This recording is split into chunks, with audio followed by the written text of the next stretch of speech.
प्राचीन कहानी का समय था, एक छोटे से गांव में, जहां एक बूढ़े किसान नामक आदमी अपनी खेतों में मेहनत कर रहे थे।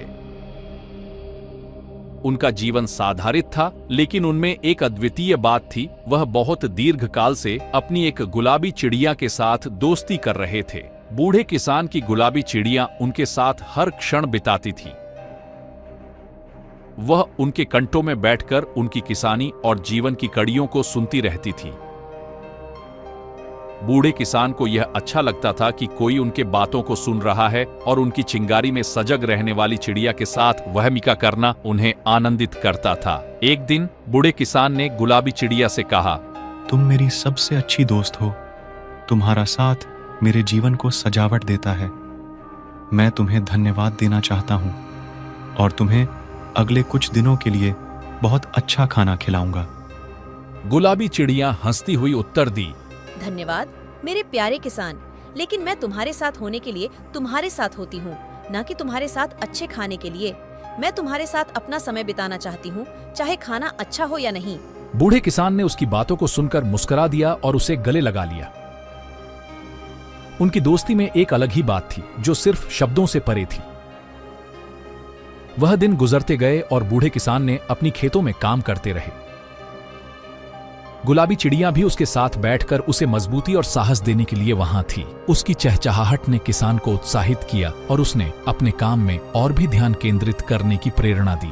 एक दिन बूढ़े किसान को अपने पुराने मित्रों ने आमंत्रित किया था उनके गांव में हो रहे एक महोत्सव में भाग लेने के लिए। किसान ने गुलाबी चिड़िया को सुनाया, मेरे दोस्त, मुझे लगता है कि तुम्हें भी इस महोत्सव में शामिल होना चाहिए। बिल्कुल, मैं भी आपके साथ चलूंगी। उस दिन महोत्सव बहुत ही उत्सवपूर्ण था। लोगों ने अपनी परंपराओं और संस्कृति का जश्न मनाया।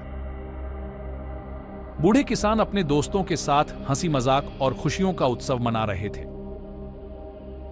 उनकी गुलाबी चिड़िया भी खुश थी। वह अपने रंग बिरंगे पंखों से लोगों को मोहित कर रही थी। महोत्सव के दौरान एक व्यापारी आया और गुलाबी चिड़िया को देखकर वह बहुत प्रभावित हुआ। उसने बूढ़े किसान से कहा, आपकी चिड़िया बहुत ही अद्भुत है। मैं इसे बेचने के लिए खरीदना चाहता हूँ। इसका मूल्य क्या होगा? बूढ़े किसान ने चिंता से उठकर कहा, मुझे तो इस चिड़िया का कोई भी मूल्य नहीं पता। यह मेरी दोस्त है और मेरे लिए अनमोल है। व्यापारी ने जबरदस्ती से चिड़िया को उठाने की कोशिश की, लेकिन वह उसके पास नहीं गई। इसके बाद उसने अधिक पैसे देने का वादा किया, लेकिन बूढ़े किसान ने अपना निर्णय बदलने का नाम नहीं लिया। अंततः व्यापारी ने उसे छोड़ दिया, लेकिन बूढ़े किसान को ध्यान देने की आवश्यकता महसूस हो गई। वह अपनी गुलाबी चिड़िया के प्रति अपने संदेश की बदलती दिशा को समझने लगे। वह समझ गया कि असली मूल्य व्यक्तिगत संबंधों में होता है, न कि सामाजिक प्रतिष्ठा या पैसे में।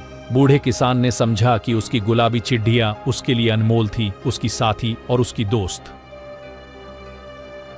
वह उसे नहीं बेच सकता था, क्योंकि वह उसके दिल की बात समझता था।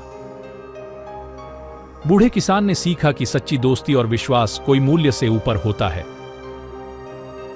इस कहानी से हमें यह सीखने को मिलता है कि वास्तविक सुख और संपत्ति हमारे जीवन में नहीं, हमारे संबंधों में होती है। असली धन सच्ची मित्रता, प्रेम और सम्मान में होता है।